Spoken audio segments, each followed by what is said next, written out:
Sam Horn's injury is absolutely horrible, but there is at least a chance something good could come out of it.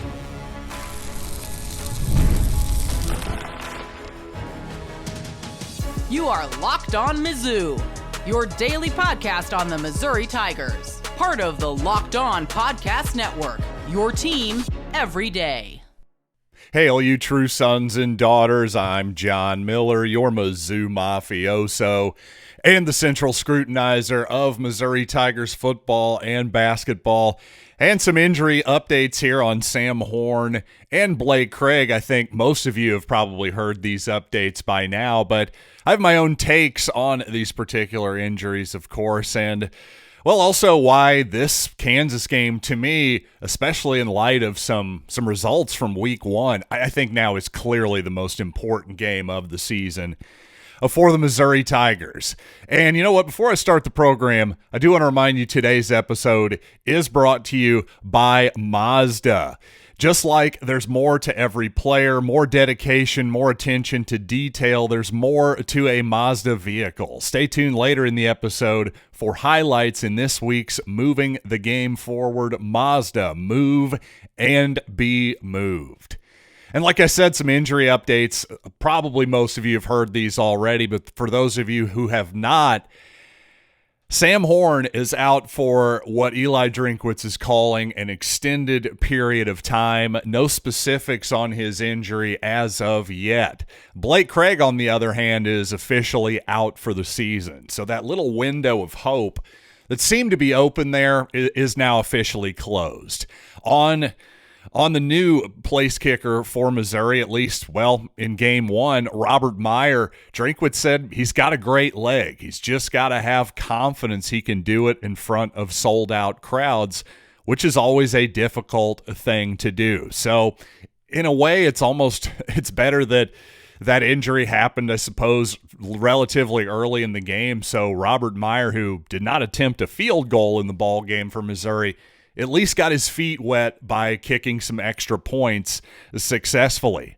By the way, Drinkwitz also added that Missouri has added an additional kicker to the roster, Ryan Goodwin from Northeastern Oklahoma A&M.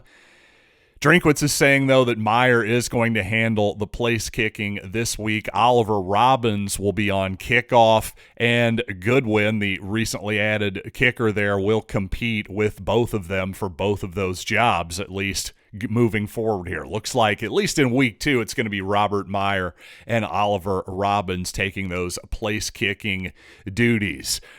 Goodwin just has shown up with Missouri and had his first practice like a couple days ago, just to give you an idea of where he is. But you know what? On Sam Horn, again, my heart absolutely aches for the guy. I mean, especially coming off the Tommy John surgery, the previous elbow injury that cost him a ton of time as well.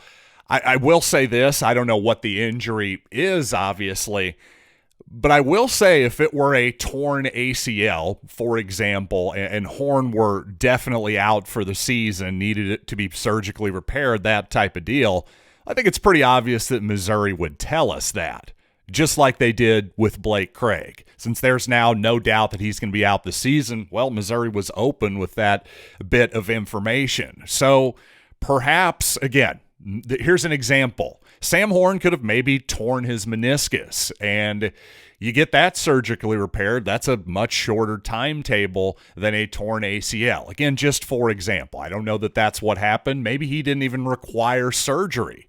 I have absolutely no idea at this point. The point is, it does seem like there's a legitimate chance that Horn could be back at the end of this football season. At least Missouri is holding out hope. So probably a little bit better of an injury outlook for Sam than what it originally looked like. I'll just say immediately I thought, oh, he's probably out for the season when I saw him try to get back up after that hit, and his knee kind of buckled. He goes down. I just thought, ooh.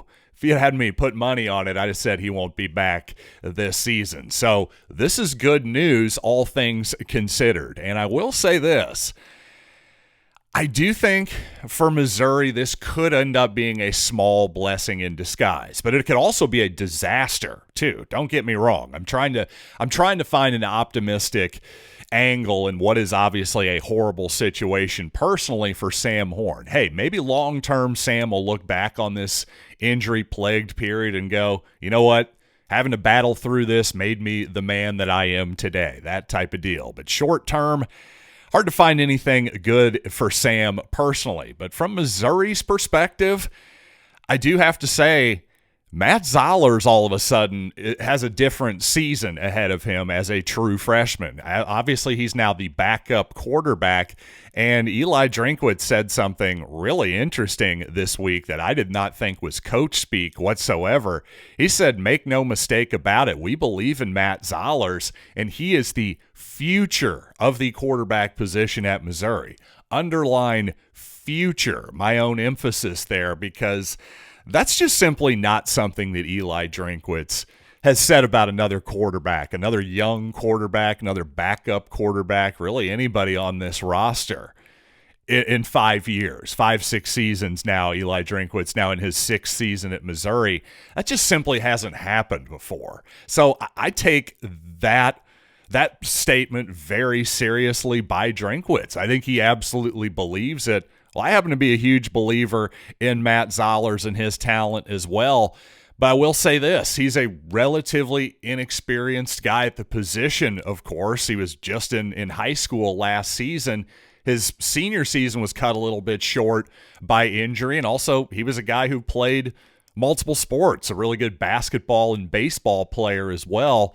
Well, now that he has the opportunity to focus solely on football, I think what is missing from obviously all new quarterbacks at the college level is simply experience and the mental part of the game, because Zollers has the physical part in spades, in my opinion. So I think this could be a blessing in disguise, because hopefully Matt Zollers doesn't have to play a snap this season. Hopefully it's all Bo Pribula. He's perfectly healthy and it's all hunky-dory for Missouri. But just the fact that Zollers is going to have to prepare as the backup quarterback this season, not only will he get more reps in practice, that's a lot of the physical side, but to me it's the mental side.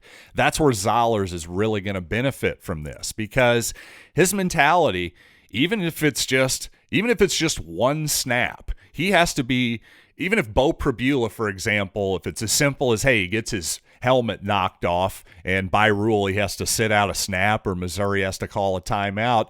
If it's as simple as, hey, Matt, you got to be ready to hand the ball off on an outside zone for one snap, that's good for his mentality. It really is, because you obviously are just one snap away now from having to be in the ball game on what is a pretty doggone good football team. So I think that's great for Matt Zollers. I really do, especially if he doesn't have to play this season. I don't want to throw the young man to the wolves in the SEC at this point. I'm not saying I would be, overly confident with him as the Missouri starter at this point in his career. Believe me, I want it to be Bo Pribula for the rest of the year. And there was definitely a reason why Sam Horn was the backup. I'm not trying to go overboard with this, but if we're looking for a silver lining, I think that's it. Matt Zollers, his preparation as a backup this season, I think is going to really serve him well in the future of his career.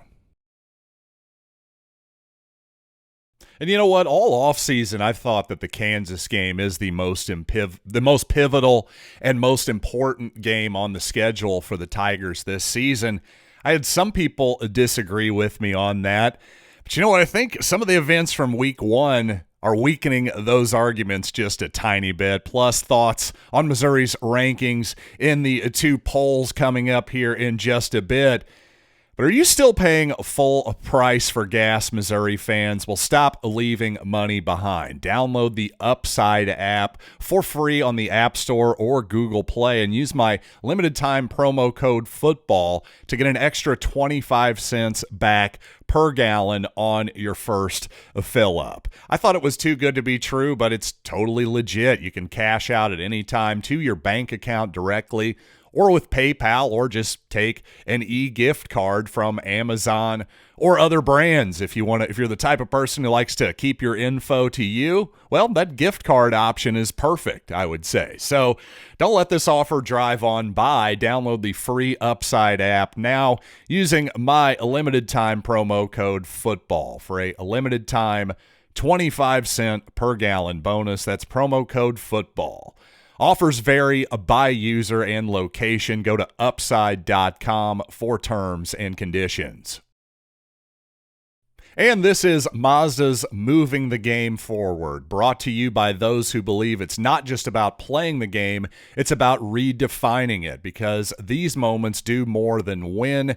They push what's possible. They remind us to get that extra yard, shift into that extra gear, and keep moving the game forward. And I think Missouri, obviously in 2007, that was the most important game in the history of the program, in my opinion.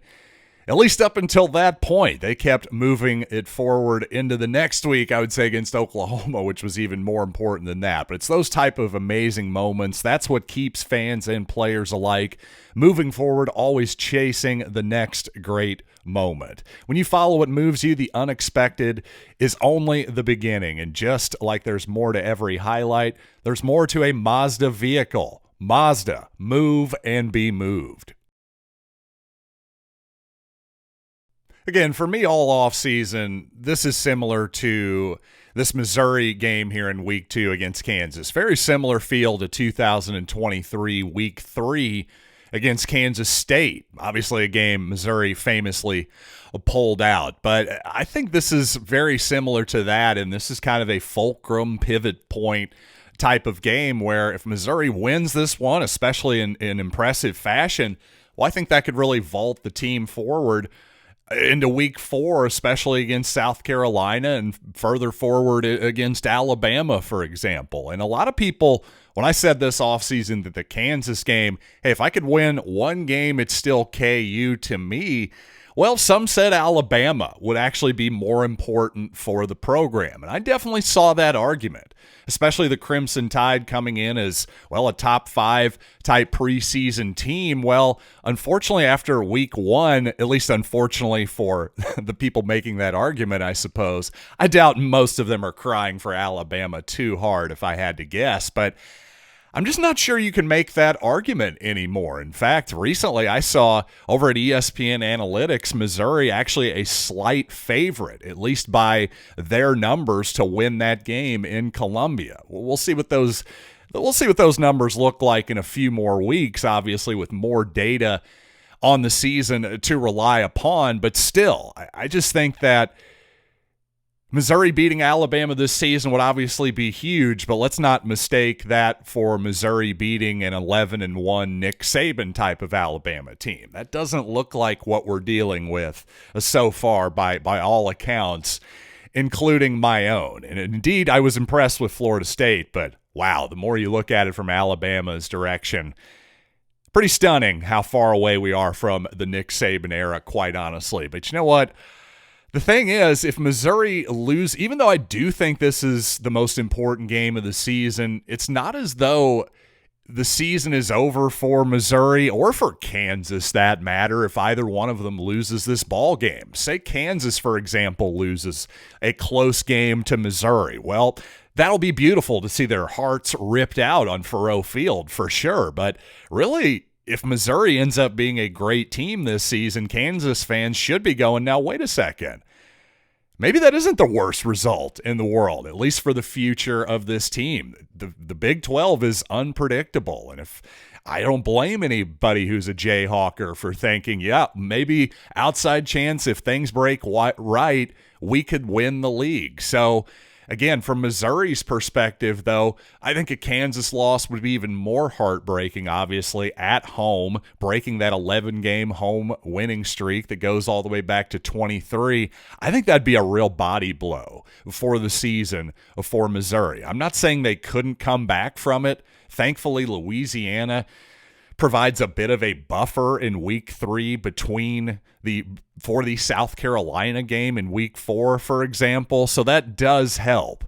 But I just think that a lot of Missouri fans are so much more into this game so far than I think maybe some of the players are. I thought it was funny. Again, I genuinely thought it was funny. I'm not laughing at Bo Pribula, just laughing at the, perspective that he had when he was basically saying, wow, this isn't a football rivalry. This is just, apparently there's more to it than just football, which made me laugh simply because I was imagining Pribula looking at a history book and going, holy crap, people are crazy.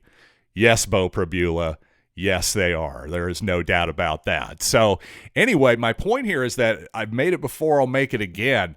I'm just going to be really interested to see what the atmosphere is like. I'm sure it's going to be electric at Faurot Field, but how does that translate onto the field on both sides of the football? Traditionally, this has been one of those hate-filled type of rivalries that, well, sometime the underdog can play a lot better than you think, just based on the old human emotions and, the underdog status, wanting to beat your rivalry, whatever it is. We've seen this a million times. Even in Alabama-Auburn in recent years, some bad Auburn teams, or at least worse Auburn teams than Alabama, have made some really competitive games out of it, that type of deal. So I'll be interested, after a 14-year layoff in this game, if those dynamics are still at play. I think the team that, if Missouri, for example, if they're the team that takes this rivalry the most seriously, if they're able to play off of the fans' emotions and what I think is going to be an incredible buzz at the kickoff for this game, well, that's going to be a huge advantage for Missouri, and obviously why I'm expecting the Tigers to pull it out on Saturday afternoon. By the way, it wasn't just Texas and Arch Manning and, well, Clemson and LSU was a relatively low-scoring affair. It really appeared like, well, it didn't appear like, statistically, just based on points alone, yardage, all kinds of stuff, well, scoring was significantly down in week 1 of 2025 versus 2024. And Bill Conley over at ESPN went into pretty good detail on it. I'll take one quote here that I thought was interesting for Missouri fans. You know how pro defenses adapted to force Patrick Mahomes to settle for check down after check down because they were basically forming an umbrella at the back? Well, it appears college defenses are doing the same thing. They're forcing quarterbacks who, on average, are less experienced than in recent years to dink and dunk and score points before making a crippling error or coming up short on third down. It's working. Now, my thought here is that an advantage for Missouri, actually, this type of trend? Because this is how Missouri likes to play. What Bill C. just described there, that's how the Tigers traditionally like to play under Drinkwitz. Those methodical drives. An explosive play over the top every once in a while is great, but the Tigers like to control the football. And frankly, I think Missouri has the type of team to do it, at least according to me, right? I think that Missouri defense, that Missouri running game, Bo Pribula seems to have an accurate handle on the short passing game, can run around himself. That lends itself to keeping drives alive. So if you're going to give up the dink and the dunk, well, Missouri is famously the dink and the chunk, as I've said a million times. That's what they like to be. I think we'll dink it all day if that's what defenses are willing to give us. And I think Missouri has shown that they're pretty good at protecting the football too. So advantage Missouri, we shall see. And while we're deep into football season, of course, on the other side, well, Dennis Gates, that means it's big-time visit time for basketball recruiting. And Toni Bryant going to be visiting for the Missouri KU game on Saturday. Also, Tristan Reed, well, his visit apparently getting glowing reviews from his side at Missouri. Let's talk about those top 100 basketball recruits coming up here in a little bit, and also the North End Zone progressing nicely. But first, let's talk about DoorDash because it's almost the weekend. It's time to look back and crown this week's MVP on Who Delivered, powered by DoorDash. Just like you can win every Saturday with DoorDash Streaks, saving more every time you order. Well, I think Pribula really delivered in a huge way for Missouri. I know it's Central Arkansas, but imagine how nervous you would feel starting your first game ever for a new team, by the way, in the Southeastern Conference. A lot of the Pennsylvania native, this is basically the first time he's been anywhere else. I think considering all the circumstances around him, less than great pass protection, to me, Pribula delivered for Missouri, just like DoorDash delivers your Saturdays. With DoorDash Streaks, you can save every Saturday you order. Stack it up all season. You can save up to $250, including $100 in DoorDash credits. Order this Saturday. Keep the streak alive. Fuel your game day only with DoorDash. Terms apply. Promo period through November 18. And while a Missouri victory over the Jayhawks would obviously be great for Missouri football, couldn't hurt Missouri basketball either, as Toni Bryant is on a visit with the Tigers this weekend on the basketball side. The 6'9", 215-pound power forward from Florida, probably the highest-ranked player left in this class that Missouri has a realistic shot at, ranked top 25, at least according to 24/7 Sports. He'd be a heck of an addition along with Jason Crow Jr., one of the top 5 players in the country, as all of you know. No doubt about that. So definitely one to watch there. Also, so is Tristan Reed, another Link Academy product in Branson, Missouri, listed as a 6'9", 230-pound center. He's not quite as highly ranked as Toni Bryant, but still a top 80 nationally type of guy. Especially Missouri could use a big man in this class. He would be a great addition for sure. According to Eric Bossi over at 24/7, well, Tristan Reed's visit with Mizzou went great, but he also seems like he's content to take a lot of visits still, including to the University of Maryland, which has recently picked up its interest in Tristan Reed. So a lot to watch there if you're a fan of basketball recruiting, without a doubt. And if you like to watch the things happening off of the court and off of the field, well, obviously the North End Zone complex is an obvious thing to look at each and every week here at Faurot Field. Laird Veach, the Missouri athletic director, says the AD is getting close to its fundraising goal with nearly $100 million in commitments. $125 million of the $250 million is the responsibility of the athletic department. So what does that mean? Well, it means they've got $100 million in the pocket, about $25 million more to go. So indeed, well over 75-80% there. Excuse my foggy and fuzzy math as I do it off the top of my head there. But also just to the idea that, I've seen people like my wife, quite honestly, being like, it's kind of sad that they're getting rid of so much of the Hill and all that stuff. I understand that sentiment. I really do. But the demand for these premium seats and suites and all that kind of stuff, it's there. So it's hard to argue. If you want to see wins, a lot more wins than losses, as I like to, well, it's hard to argue that this isn't the right move.